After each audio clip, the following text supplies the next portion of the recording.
In the previous episode, we stopped at kerosene or diesel and learned that, unlike natural gas, they explode, but these do not. We learned the importance of whale oil before oil, the importance of whales at that time, and the importance of America's role in maintaining the security of global oil shipping routes at that time. Today, we will continue the story and learn how we were able to double the quantities of oil we extracted, the role of oil in world wars, and how much the world was fighting over a barrel of oil because it was very valuable. And at that time, it was everything. Let's go.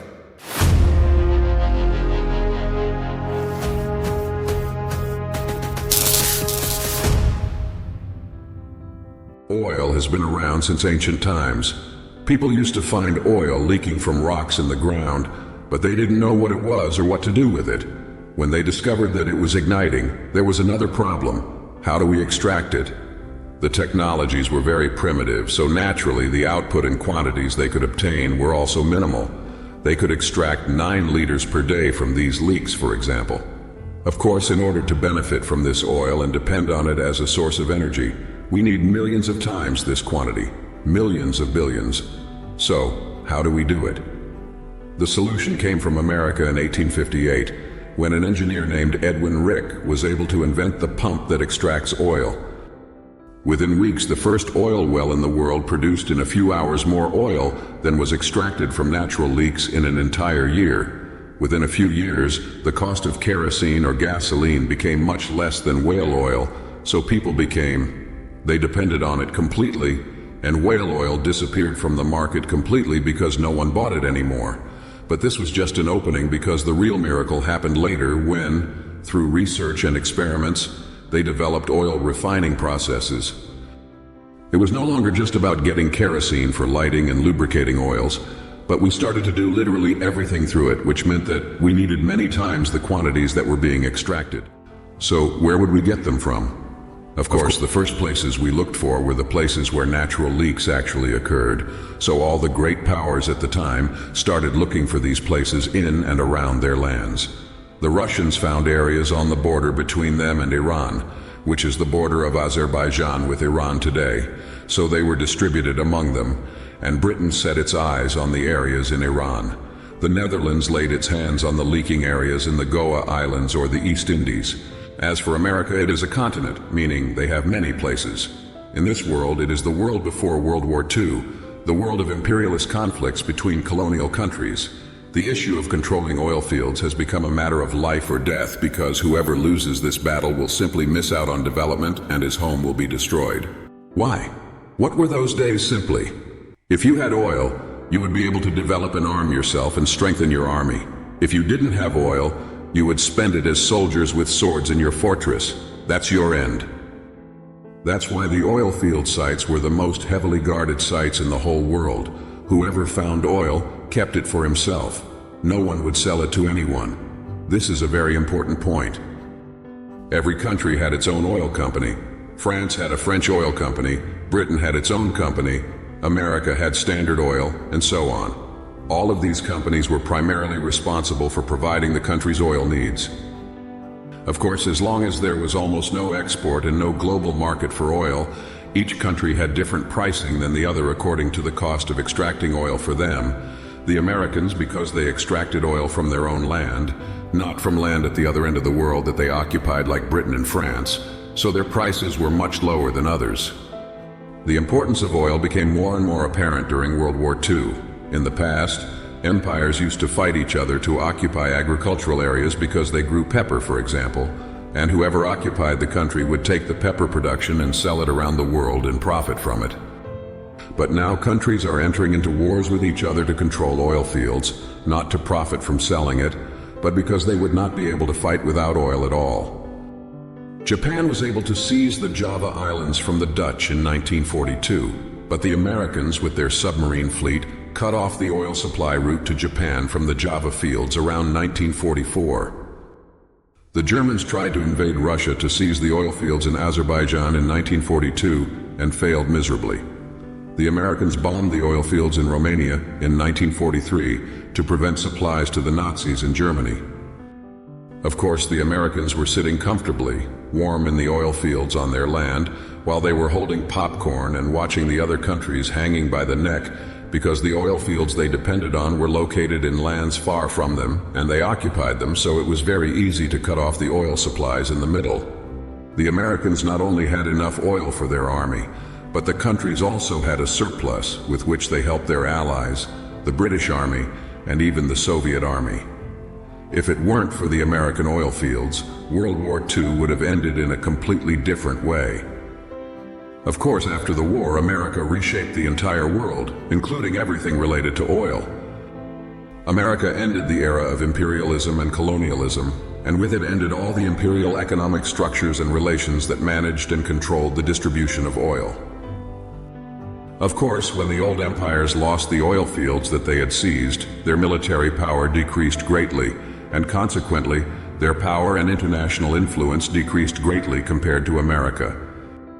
The new system that America built was based on the principle of economy versus security. The rule that controls all the movements of the Americans, America, in order to confront the Soviet Union and hold back, needs allies. How do we convince these allies to stand with us against the Russian bear? Well, we promised them economic growth, which of course requires fuel, which can only be obtained from a few places in the world.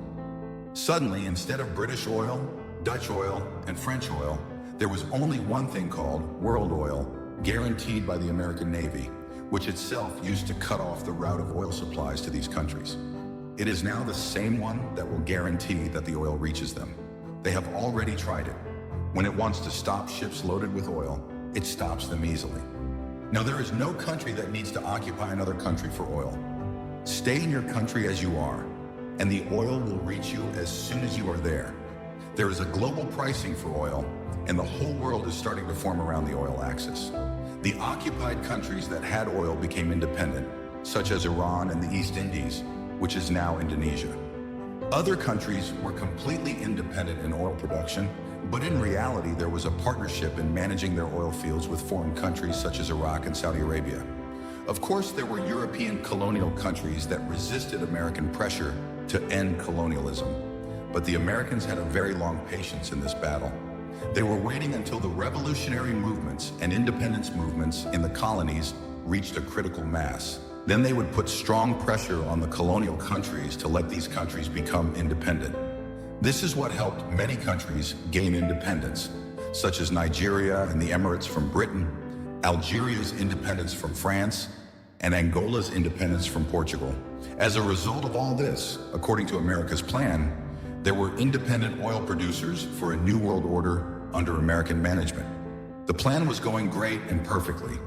The Americans were building, protecting, and expanding the global oil market, and their allies were focusing on work and economic growth in their country, as they had agreed until the matter reached the point that the night was coming for them. At a loss, because the more the economies of these allied countries grew, the more they needed more and more oil. In order to meet their demand, they needed to bring oil from fields farther and farther away, including America itself. That is, by the beginning of the 70s, economic growth in America had reached the point where their domestic oil production was no longer sufficient for their needs. So not only did America no longer have surplus production to help its allies, but these countries no longer had enough oil at all. This happened at a time when the Arabs prevented oil from reaching the countries that supported the Zionists in the 70s, causing more problems to the point that the entire New World Order could have collapsed very easily and very quickly because its lifeline was oil. That is why America was doing anything and everything to expand the quantities of oil available to them, such as supporting a coup in Iran in 1953 against the regime that was somewhat democratic in their country in order to replace it with a monarchy loyal to America, and such as supporting the genocidal actions in Indonesia in the 60s against the communists, and such as their support for the tyrannical regime in Mexico against the opposition demanding democracy, and such as the largest American military operation since the days of World War II, the Iraq War in 1992, when Iraq occupied Kuwait. After the collapse of the Soviet Union, America strangled them even more by sending its oil companies immediately to the former Soviet republics that had gained independence, such as Kazakhstan and Azerbaijan, in order to bring their oil into the global market. These American operations from 1945 until today are what made America's enemies increase year after year. The Europeans, of course, were not happy that they lost their colonies, and the countries that gained independence from colonialism did not like the pressure of the Americans to join them in alliances aimed at containing the Russian bear, which they did not know and have never had any relationship with. So why would we be hostile to them? That is why the Bandung Conference was held, in which these countries said that we, who do not want to be with America or Russia, are with ourselves. The Arab world was not happy with American control over their oil production, nor with the Americans' attempts to impose normalization with Israel on them. The Mexicans did not like America's support for their authoritarian regime, and the Russians, of course, hated America before all of this. And the Iranians, of course, also hated America, which eliminated their democracy forever.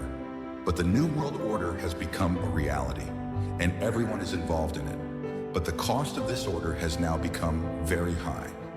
In the beginning, in the 40s, the alliance of countries with America used to consume barely 10 million barrels per day. Oil, most of them comes from America itself, but in the early 90s, the number of countries in this alliance increased and their requirements increased. So they needed more than double this amount daily, and America, of course, could no longer provide these needs from its own fields. So it began to depend on other countries. So approximately 90% of the oil that goes to the countries of the alliance is imported. America itself began to import oil for itself.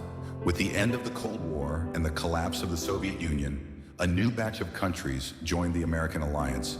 So the need for oil increased more and more, the thing that brought oil prices to their highest levels, reaching $150 per barrel in 2008, meaning more than 15 times its price 10 years before. And the global demand for oil became approximately 85 million barrels of oil per day. And the system that began as an attempt to support a military alliance between countries by providing them with oil became a burden and a huge cost on America itself. A burden that did not bring them any concern and was impossible for them to bear forever. With the end of the Cold War, America no longer needed an alliance against the Russians because the Soviet Union collapsed. Okay, and maybe then they will think about relieving him of all these connections and focusing on themselves only. Still, if they do that, then they will lose the unified price of oil in the world, and this will create a state of instability and threaten the continuity of oil supplies in the whole world. Its prices may even reach a level that destroys the American economy itself. The Americans find themselves trapped inside their trap and have become prisoners of the system they built. The system that is outdated, and the cost of its continuation has become greater than their capacity or the capacity of anyone. How will all of this affect the future and all of our lives? This is another story that we will see in the next episode. See you later.